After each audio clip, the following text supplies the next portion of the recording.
Welcome back. It's now time for the health report. Vaccines and prompt treatment can reduce your risk of complications from shingles. Shamela Pullen explains in this week's edition. Shingles is a viral infection that happens anywhere on your body.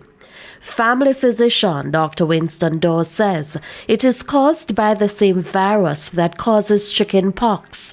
The virus, or the recover from it, the virus remains in the spinal cord, and at some opportune moment, probably under stress or something which might suppress the immune system, you get a recurrence, and it goes along the nerve root, and what you get is blisters similar to what you had when you had chickenpox.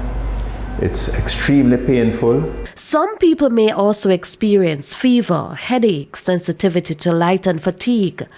Depending on the location of the pain, shingles can be mistaken for other serious conditions such as heart problems, lung issues, and kidney problems. My father got it when he was about 10 and came up when he was in his 70s. So it's something you see years later?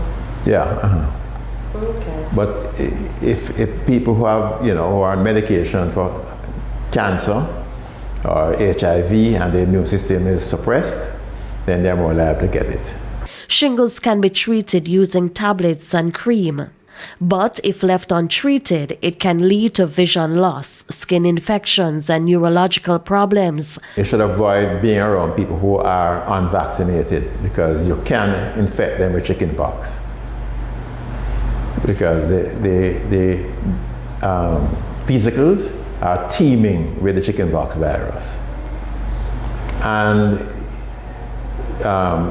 again, don't take, a lot of times, sometimes people feel it might have some spare steroids around that just make matters worse.